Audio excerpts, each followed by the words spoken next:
In episode 4, Kahir is still kind of traumatized the next day after killing his friend, but the White Flame wants to thrust him right into action, even though Kahir isn't really ready for that. The next person he wants him to kill is Francesca, and that's going to be difficult. He asks the White Flame for help, specifically Frangilla. He hasn't gotten an update on what happened to her, and the White Flame says she's dead. Of course, she's not. Nobody knows that. She's actually partying it up drunk in a tavern. So unfortunately for Kahir, he's going to have to go this one alone. When he does eventually show up in the woods and rejoins Francesca's army, they're surprised to see him. The story he tells them is that they went to the White Flame and Gallatin tried to stage a coup, but the White Flame ended up backing Francesca. And that's something that Dara just does not believe. The conversation, though, isn't contentious at first, although Francesca is a little weary about Kahir's real motives. But what does help is the fact that Kahir didn't come empty-handed. He came with a bunch of food. He also brought weapons, and it's a peace offering saying that he wants Francesca and the rest of the elves to help find Centrilla. They both tell each other why they're searching for Ciri, and Kahir says there is a way to get what we both want, but it's going to require cooperation. Dara urges Francesca not to go along with this scheme, and she is hesitant, so she asks Kahir, what happened with Frangilla? Did she try to stage a coup too?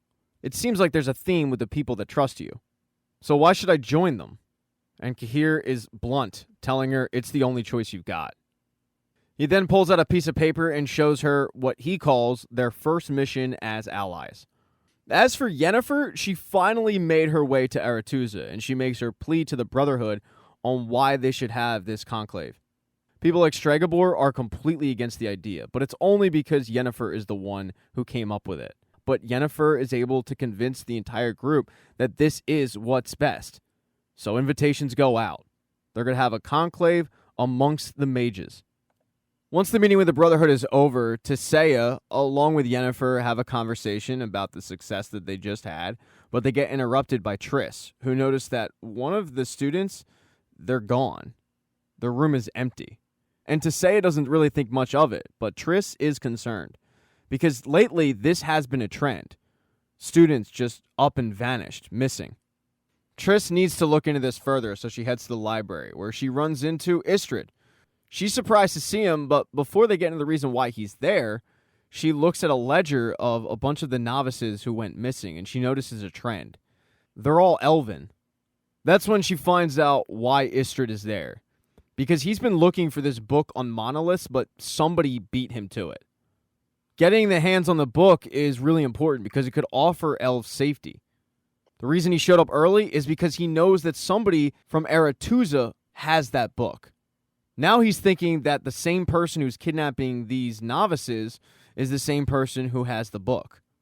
For sure, it is a concern, but it's one that Triss is going to have to wait to tell Yennefer about, because Yennefer had to head to Redania to go to the funeral services for Hedwig. Before the services kick off, Dijkstra sends a messenger to send reinforcements to Aretuza, but that messenger gets killed on his way there, never delivering the message. And he was actually the first one that Ciri had a vision of. He was the first one that Ciri wanted to warn about his impending death, but she never got the chance to. While this guy was riding off to his death, Philippa gives Dijkstra an update on the fact that all communication from Nilfgaard goes through the woman without this voice. As far as Nilfgaard's concerned, they don't claim Rience at all. These two have been scheming, though. They're planning on breaking up this little party at Aretuza and start pointing fingers. And the way that Dijkstra's planned it, he feels like it's only a matter of time before everybody is fighting on their behalf. The death of Hedwig has really gained them a lot of sympathy favor. A little while later, though, the funeral service kicks off, and a very unwanted Yennefer shows up. She showed up to offer her condolences, but in reality, she showed up to convince Philippa to come to the conclave. As Yennefer tries to convince Philippa to put her bad blood with the Brotherhood aside and show up in good faith, the king is vowing vengeance against Nilfgaard. Once the funeral is over, that's when Yennefer steps up and talks to the king, even though Dijkstra tried his hardest to avoid this. She starts off by apologizing for what the king has gone through recently, trying to curry favor with him. And she's able to convince the king to order Philippa to go by telling him that in times like this, the king needs more protection, the kind that the Brotherhood has to offer. The king allows Philippa to go, but he also commands Dijkstra and Radovid to escort her there, and he won't take no for an answer. Once she gets the answer she wants, Yennefer tries to portal out of there, but her portal doesn't go to where she expected. It goes to the edge of a cliff. And then suddenly, she sees Geralt. Geralt asks where's Ciri. Yennefer's really confused, and then Geralt attacks her. Yennefer is able to hold him off and eventually just destroy this fake Geralt and portal out of there, but she is really, really concerned because she has no idea how this happened. The noise of her returning to Aretuza gets Triss and Sabrina to run in to find out if she's okay. Yennefer explains to both of them that the portal she just was in was corrupted somehow. She wants to tell Tissaia about it, but Triss says don't. I know you want this conclave to work, but something else is going on here, and you need to be careful who you can trust. Triss then warns her about the idea of bringing Ciri to Aretuza, thinking that it's not safe, especially for people with elven blood. But Yennefer doesn't want to hear it. When she walks out of the room, Triss notices a dust that was left behind when Yennefer portaled in, and she realizes that it's Stellacite. Triss knows that one person she can trust is Istredd. She finds Istredd and explains how Yennefer was attacked in the portal, but because of it, she has a way to prove Istredd's theory correct.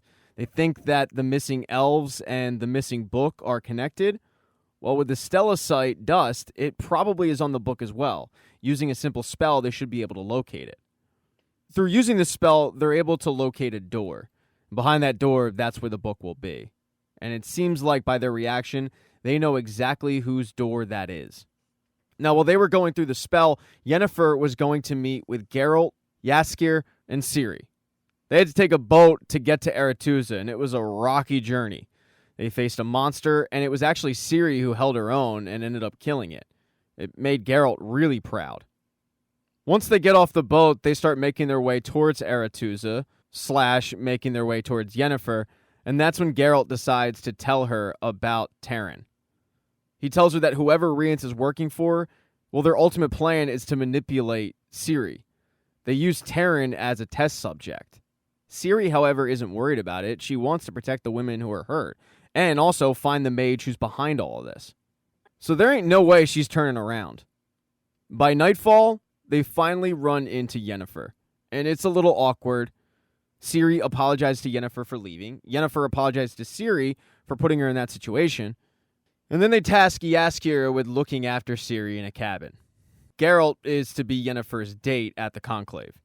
After Jaskier puts her to bed, though, he notices something outside, and he's surprised because it's Radovid, who showed up looking for him. And that night, they hook up, because there has been some sexual tension every time the two talk.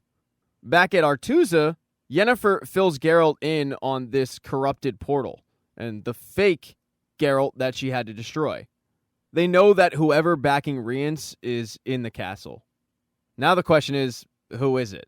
Who is it that uses illusions, hates Yennefer, and has a history of experimenting on young women? It doesn't take them too long to figure out that that person is Stregobor. Geralt wants to go kill him right on the spot, but Yennefer says, no, we can't do that. If you do, then the Brotherhood is going to wage war. We need to have proof that he's the one doing it. While he doesn't agree with it, Geralt agrees to let this play out at the Conclave. Thank you so much for checking out this recap. Please consider subscribing to the channel and subscribing to my Patreon. Hit thumbs up if you liked it. Smash that thumbs down button if you thought it sucked.